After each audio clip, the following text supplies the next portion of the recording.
Fala pessoal, tudo bem com vocês? O Corinthians é o super campeão do Brasil. Venceu e com autoridade o Flamengo, com muitos destaques positivos. Realmente, o timão de Dorival em Copas é inacreditável. Bora falar do jogo? Chega mais, eu sou o Chico Garcia, inscreva-se no canal e vamos juntos.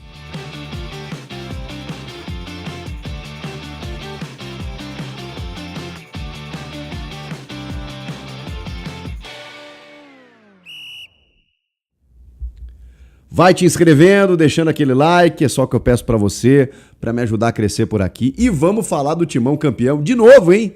De novo, o terceiro título de um ano pra cá, gurizada. Menos do que isso, na verdade. O segundo título de Dorival em 40 dias. E não é um título para ser menosprezado, minimizado.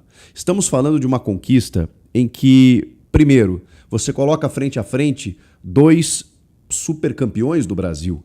O Corinthians, campeão de Copa do Brasil, pegou o campeão brasileiro e da Libertadores, que colocou força máxima no jogo, que vinha de duas pancadas, uma no Carioca e outra no Brasileiro, e que obviamente queria dar uma resposta para a sua torcida.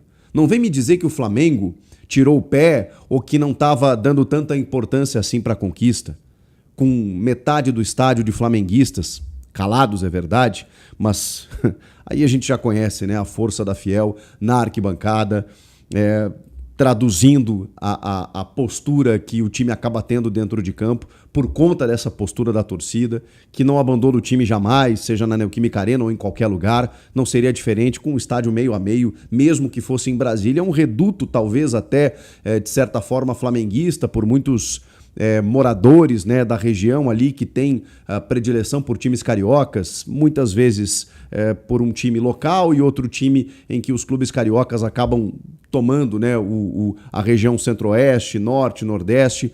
Mas o corintiano, cara, ele é surreal. É óbvio que tem corintiano em Brasília como tem em qualquer lugar, mas o fato da galera ter viajado até lá, ter lotado o seu espaço e ter feito a festa que fez, traduziu também o que o Corinthians representou em campo. Não é que o Corinthians venceu a Supercopa sobre o Flamengo de uma maneira ocasional, aleatória, com, sei lá, com aquelas circunstâncias de um jogo único em que tudo pode acontecer. Não. Eu achava que seria dessa forma, que talvez o Corinthians vencesse, até apostei numa possibilidade de pênaltis, muito por conta da dificuldade que você tem com o adversário. Em tese, o Flamengo era favorito. Olha o banco de reservas do Flamengo. Vocês repararam no que o Felipe Luiz tinha à disposição no banco de reservas? Lucas Paquetá, Luiz Araújo, Everton Cebolinha, Ayrton Lucas, Nicolas de la Cruz, só por baixo. Esses jogadores que seriam titulares em boa parte dos clubes da América do Sul estavam no banco de reservas do Flamengo. Então, eu achava realmente que o Corinthians teria muitas dificuldades. Teve, em algum momento do jogo, porque era natural, estamos falando de um grande time do outro lado, mesmo com um jogador a menos em determinado momento do jogo. Era óbvio que o Corinthians teria as suas dificuldades, mas posso falar? O Corinthians foi soberano. O Corinthians foi superior do início ao fim, mesmo quando, em algum momento, o Flamengo teve o controle da bola. Porque também era natural que isso acontecesse mediante as circunstâncias ali, o cenário do jogo naquele momento, segundo tempo, perdendo por 1-0, claro.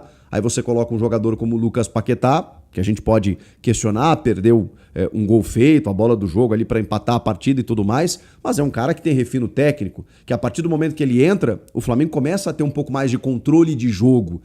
E também por uma condição natural daquele contexto, o Flamengo se joga para buscar o resultado e o Corinthians administra também, baixando um pouco as suas linhas, encaixando a marcação, tentando administrar o resultado. Parece uma coisa cômoda e ao mesmo tempo covarde. Não foi isso. Não foi isso que o Corinthians fez. O Corinthians não administrou o seu 1-0 ali naquela reta final do jogo como uma maneira desesperada. Não, foi estratégia. Foi estratégico. Poderia ter ocorrido um empate e talvez o discurso fosse diferente, mas a maneira como o Corinthians se defendeu também vale elogios. A gente está falando de uma defesa muito bem postada. A gente está falando de uma marcação fantástica. Que defesa difícil Hugo Souza fez. Que defesa, que milagre o Gu Souza foi obrigado a fazer. Isso só aconteceria se o Flamengo tivesse chegado em profusão com mais incisão até o ataque. E isso não aconteceu por conta da defesa do Corinthians. O Flamengo conseguiu várias faltas próximas da área, em que ele lançou bolas aéreas perigosas. O Flamengo conseguiu muitos escanteios naquele momento. Todos esses lances rechaçados pela defesa do Corinthians. Gabriel Paulista, um gigante, não só pelo gol, pela maneira como também marcou o Pedro e todo o ataque do Flamengo. Da mesma maneira, Gustavo Henrique, que não é novidade para ninguém, é um zagueiro absurdo jogando pelo Corinthians. Os dois laterais muito bem. Ranielli à frente da defesa, voltando a ter os seus grandes momentos. E aí eu já começo a destacar outros grandes valores do jogo e talvez até protagonistas. André. Anotem esse nome. André. Ele simplesmente botou o meio de campo do Flamengo no bolso. André. Que jogador espetacular. Mais um cheque em branco do Corinthians. Ele tem força, ele tem técnica, ele tem qualidade, ele ocupa todos os espaços, ele corre, ele é um pulmão vivo. Ele é impressionante esse moleque. E é um moleque. Méritos do Dorival. Que vai lá, tem uma dificuldade, queria o Alisson, aquela coisa toda. Tem o Charles aqui, papapá, o Martínez que não volta, porque ele também tem essa característica, mas o André tem refino, o André tem leitura de jogo, o André tem toques curtos, o André tem desarme, mas quando ele desarma, ele olha pra frente, ele sai pro jogo. Que jogador especial! E a gente tá falando de um jogador ainda em formação, ele vai evoluir muito. André foi talvez o nome do jogo.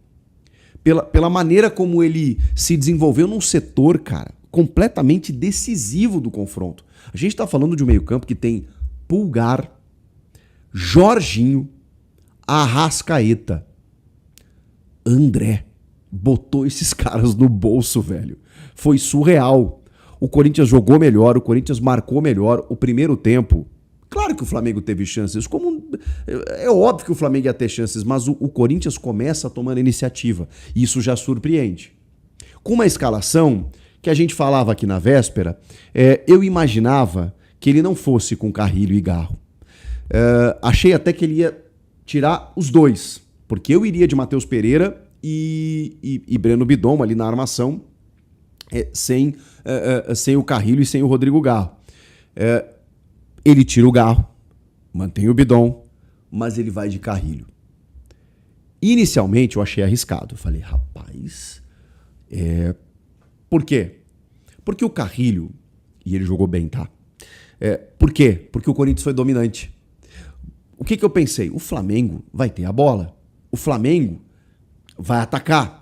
O Flamengo vai ter aquela triangulação que ele tem com a Arrascaeta, Jorginho, os caras se entendendo. Puta, vai ser foda. Vão chegar no ataque o tempo inteiro. E aí o Carrilho vai ter que correr para ajudar o André e o Ranielli na marcação.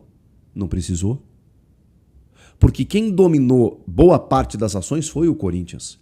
E o Carrilho com a bola no pé, ele é o respiro. Ele é o... Segura, deixa eu travar aqui a jogo. Vai, Ranielli, começa. Não, peraí, André, vai, carrega. O Carrilho é o respiro.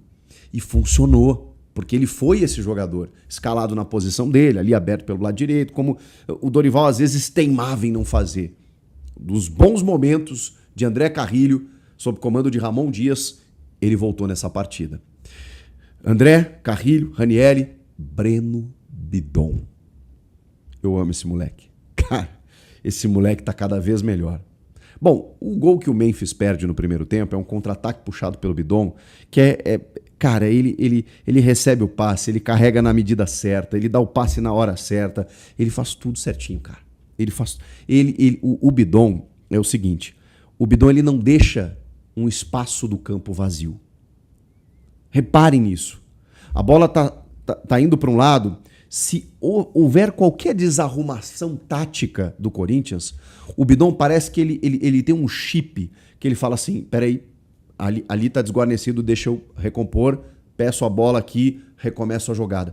Ele é um jogador que ele organiza taticamente o meio-campo do Corinthians, onde ele estiver. ele pode estar pelo lado esquerdo, pelo lado direito. Ele vai preencher um espaço a ser preenchido. Esse é Breno Bidon. Jogador diferente, que tem 20 anos, vai crescer ainda mais e que é outro cheque em branco do Corinthians. Infelizmente, é uma lei de mercado, até pela realidade que o Corinthians está vivendo. Eu não queria falar sobre isso, né, porque a gente espera que ele dê benefício esportivo, e já deu, porque ele foi decisivo na Copa do Brasil e foi decisivo na Supercopa, mas ele vai render muito dinheiro para o Corinthians, assim como o menino André. Acho que são os dois principais valores que o Corinthians tem hoje. E o Bidon, cara, ele foi protagonista também de um fato importante do jogo, que foi, primeiro, ele toma uma abraçada no rosto, para dizer o mínimo, do Gonçalo Plata no primeiro minuto de jogo, comecinho de jogo. E aí, infelizmente, nós tenhamos problemas em relação às imagens da transmissão e do VAR. Começamos já com esse lance. Porque a imagem que foi mostrada, cara, ela é muito inconclusiva. Ela é muito distante, ela é de um ângulo horroroso. E aí eu me questiono. E questiono a vocês também, né? E faço esse questionamento. Numa final de Supercopa entre Corinthians e Flamengo, você não tem uma imagem melhor do que aquela? Para definir se é uma agressão, se é um cotovelaço, se tem gatilho, se atingiu. Fica muito distante, borrada. Cara, isso me incomoda demais. Aí no final do primeiro tempo, ele toma um cotovelaço, um antebraço na cara, uma agressão do Carrascal, que é um bom jogador do Flamengo, titular absoluto hoje.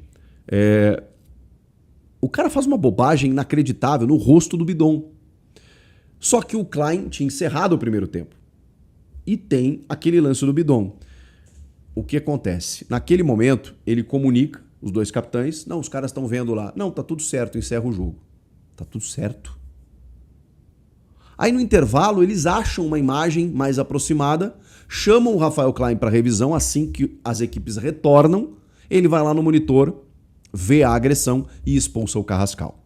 Dentro da regra, nada a reparar. O jogo não tinha sido reiniciado e mesmo que tivesse, estamos falando de uma conduta violenta. Pelo protocolo do VAR, a qualquer momento ele pode ser chamado para uma revisão, para um cartão vermelho, quando uma imagem for mostrada e satisfatória, né? Mostrando exatamente a agressão, que foi o que aconteceu. O que chama a atenção é que no encerramento do primeiro tempo eles não tinham aquela imagem. Depois de 25 minutos, acho que 20 a 25 minutos, porque o Corinthians demorou para voltar, eles encontram uma imagem. E aí eles chamam o Rafael Klein. Eu não sei o que aconteceu no vestiário, se as imagens chegaram, se não chegaram, se buscaram outras imagens, eu não sei o que aconteceu, mas é curioso, eu nunca vi isso acontecer. A regra permite, mas você atrapalha as duas equipes, né? Porque o Flamengo é prejudicado? Claro que é, porque se fosse expulso o Carrascal ali no final do primeiro tempo, Felipe Luiz tinha um intervalo inteiro para pensar na estratégia que faria para o segundo tempo. Ao passo que o Corinthians também. Porque o Dorival, sabendo que teria um jogador a mais no segundo tempo, ele também pensaria durante o intervalo inteiro como reagir, sendo que o placar já estava 1-0. Mas não, foi ali, no retorno para o segundo tempo que, Flamengo se vira, tá com um a menos. Corinthians se vira, tá com um a mais. Então, fica esse registro. E no segundo tempo, para fechar com chave de ouro, ainda tivemos um momento em que o VAR não estava operando, em que o Rafael Klein comunica às comissões técnicas e os capitães de que naquele momento tudo estava sendo decidido no campo. E sai um gol do Corinthians. Um gol em que o Matheus Bidu lança o Yuri Alberto com muito espaço e ele chega na frente do Rossi e desperdiça. No rebote, o Memphis desperdiça. E só então depois ele faz o gol. O Memphis estava em condição legal, pegando o rebote do goleiro. Nas duas vezes em que ele conclui. O Yuri, me parece, na imagem que eu vi, que tem um bico de chuteira à frente, mas é um lance muito ajustado. Quando eu digo me parece, é que assim, se você me perguntar, tava ou não tava? Se eu tivesse que apostar, porque se eu tô lá na cabine do VAR, ou se eu sou o bandeira, eu teria levantado também. Eu falei, putz, acho que tá. Né? Você tem que tomar uma decisão. Agora, eu não tenho a conclusão do lance, eu não tenho a definição exata, porque, vamos lá, nós temos hoje a tecnologia que tem o mapeamento do campo. E tem a chamada paralaxe, que faz o alinhamento, né, da linha de fundo, né, com o penúltimo defensor e o jogador ali para você traçar a linha e ter a correta dimensão se o cara está na frente ou não. E quantos lances a gente já viu que no olho nu parece uma coisa, quando o cara traça a linha, representa outra. Então, é um lance que ele ficou sem a definição. Não pode, gente. Não pode. Uma decisão de Copa do Brasil, a gente não contar com a tecnologia. Imaginem se o Flamengo empata o jogo, leva para pênalti e ganha esse negócio. O Corinthians teria sido duramente prejudicado porque ali estaria o 2-0. Se o gol fosse legal, no caso. Então, assim, não pode. A gente ainda está nessa dúvida. Eu sei que tem muitos torcedores convictos, né, de que o Yuri estava legal. Eu não tenho essa convicção, mas eu acho um absurdo você não ter uma transparência, você não ter o VAR naquele momento, por qualquer motivo que seja. Ele resetou, faltou luz, sei lá. Não pode. Não pode. Você tem que ter todas as garantias necessárias para que numa final, numa decisão de elite, de alto nível como essa, você não tenha que passar por isso. Mas o Corinthians não precisou disso. Isso é que é o mais louco, cara. O Corinthians poderia ter feito aquele gol com o Memphis no primeiro tempo. O Corinthians criou essa oportunidade, que para muitos é um gol legal. O Caio César já em campo faz uma jogada pela direita em que assiste o Yuri, que ele consegue dar um giro, chutar de canhota, a bola bate na trave, seria mais um gol. E depois, no último minuto, num lance em que a arbitragem anula no campo e que dá pra ver claramente que ele tá legal, num toque de letra do Caio César, ele encontra o Yuri cara a cara com o Rossi, ele chapela o goleiro do Flamengo e faz o 2-0, o gol que sacramenta o título do Corinthians. Claro que o Flamengo teve chances, como eu citei, a própria bola do Paquetá, que é uma chance claríssima. Não é uma defesa do Hugo, não é um milagre do Hugo, mas é uma chance clara que ele isola. O futebol tem disso também. Mas olha quantas chances o Corinthians também teve de ampliar o marcador. Era natural que o Flamengo chegasse em algum momento, mesmo com um jogador a menos, pela qualidade do seu elenco. Mas em nenhum momento me pareceu que a defesa do Corinthians ou o time do Corinthians se abalou. E a estratégia, depois de construir o 1-0 no primeiro tempo, me pareceu muito madura, cara, muito consistente. Esse time em Copas, em decisões, ele é diferente mesmo. Por uma questão mental, que talvez a gente explique. O foco, a entrega, a maneira como eles jogam é incrível, é incrível. Faltou falar de alguns jogadores aqui, como por exemplo um Memphis que talvez não tenha tido o brilho que teve em outras decisões, como na final do Paulista e na Copa do Brasil, em que ele faz o gol do título, porque ele perde uma chance muito clara, né? Mas tem um lance que simboliza muito, que é o Memphis no jogo, né? O Memphis, na minha opinião, mesmo que ele não seja decisivo, ele eleva muito o patamar do time, ele aumenta a qualidade do jogo, ele é um cara que gera perigo o tempo inteiro pro adversário, e ele é um cara que, ao mesmo tempo, você pode reclamar de uma displicência ou outra do Memphis, mas por autoconfiança, por questão técnica, não por soberba, não por preguiça. Tem um lance em que o Léo Pereira pega uma bola pelo lado esquerdo, que ele pode avançar e até botar a bola na área, ele vai lá e dá uma ombrada no Léo Pereira e joga o cara na placa de publicidade e sai fazendo aqui ainda com o Muki. Pra representar mesmo, assim, sabe? Jogou uma final. O Memphis jogou uma final. E outra, é mais um título dele, de todo o elenco, mas ele é tricampeão pelo Corinthians. E antes de ser tricampeão, ele ainda classifica o time para a Libertadores, tirando da zona do rebaixamento, sendo super importante. Quer discutir o contrato do Memphis, os valores e tal? A gente vai fazer isso, podemos fazer isso, custo-benefício e tal, mas, cara, se eu analisar a influência dele no time, o Dorival falou que tem que renovar. Acho que não pelo acordo que hoje existe, pelo contrato dele. Mas se for uma condição interessante, não tem nem dúvida, né, gente? Claro que a realidade do Corinthians é outra, mas isso é assunto para mais para frente. E aí chegamos no Yuri Alberto. Cara, o Yuri é maravilhoso, né? O Yuri é um negócio inacreditável, porque ele fez um desabafo no final do jogo, falando, podem falar de mim o que quiserem, mas eu sempre vou representar essa camisa. E é verdade, cara. E assim, eu sei que você xingou o Yuri algumas vezes durante o jogo. Ele desperdiçou um contra-ataque em determinado momento. Ele perde aquele gol, né, que estava impedido ou não estava, mas, pô, tá na frente do goleiro, ele consegue perder o gol. Ele perdeu um gol contra o Bahia, né, que a gente ficou que seria um golaço, né, no corta-luz do Garro, falando, pô, como é que ele perde esse tipo de gol? Mas daqui a pouco ele faz um gol que é mais difícil, daqui a pouco ele vai lá, e aí vamos pegar o saldo do Yuri, né? O saldo, se ele é positivo ou não. Tricampeão com essa camisa, fazendo gol nas 3 finais. Ele fez gol na ida no Allianz Parque, que decidiu o confronto contra o Palmeiras, num derby, na casa dos caras. Ele fez o gol contra o Vasco da Gama. O Memphis fez o do título, mas o primeiro foi dele. E ele fez esse segundo gol contra o Flamengo, chapelando o goleiro Rossi. O Yuri é isso, cara. Ele vai te irritar, mas ele não vai deixar de tentar. Uma hora ele vai acertar, porque ele vai aparecer, ele não vai se esconder, ele vai correr, ele vai lutar. Esse é o Yuri Alberto. É bonito ver a história dele, cara, no Corinthians. É difícil achar um cara como ele, com a idade que ele tem, com a entrega que ele tem, com o preparo mental que ele tem e físico também, porque ele tem lesão, ele se recupera cedo, ele volta, ele quer desenvolver, ele quer, sabe? Esse cara, eu sou muito fã, pago muito pau, porque o Yuri ele é diferente, assim, sabe? E, cara, foi um jogo dominante do Corinthians. O que aconteceu com o Flamengo não vem com essa história de salto alto, porque isso minimiza o que o Corinthians fez. O Flamengo queria. Tanto que botou o Paquetá. Se não quisesse, o Paquetá ficaria para Brasileirão. Por que o Paquetá entrou no segundo tempo? Por que ele botou força máxima o Felipe Luiz? Por que ele tentou ganhar o jogo até os últimos minutos? Torcedor do Flamengo, vocês acham que tá... Não, Supercopa nem vale nada. Corinthians é o legítimo campeão, ou melhor, supercampeão e bicampeão da Supercopa, depois lá de 1991. Isso dá 35 anos depois. Que loucura, hein? E, cara, falei pouco do Gabriel Paulista, né?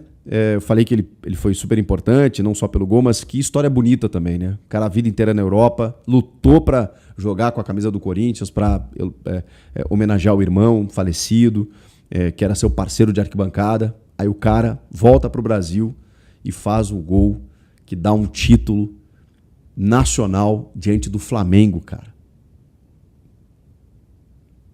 Ele chuta, bola desvia do Léo Pereira e tal. Mas naquele momento o Corinthians já era melhor. E o Corinthians teve outras chances depois. O Corinthians foi superior. E isso me impressionou. Não repito, não foi um jogo de uma vitória ocasional. Foi uma vitória justíssima, merecida, de um time que sabe encarar decisões e que talvez esteja pronto para algo maior até. A gente está falando de títulos, de uma casca, tem reforços que vão chegar, o Dorival bateu muito nessa tecla, então assim, para encarar uma temporada você vai precisar realmente de algumas peças de reposição, mas cara, quando a gente pensa que tem uma Libertadores por aí, quem sou eu para duvidar? Esse time que bateu o Palmeiras, bateu o Cruzeiro na semi da Copa do Brasil, venceu o Vasco no Maracanã e agora vence o Flamengo por 2-0 jogando melhor, não dá para duvidar. Que história esse elenco e a comissão técnica do Dorival vem construindo. Impressionante. Super campeão. Gostaram? Comentem aqui. Inscreva-se no canal e eu volto na próxima. Tchau!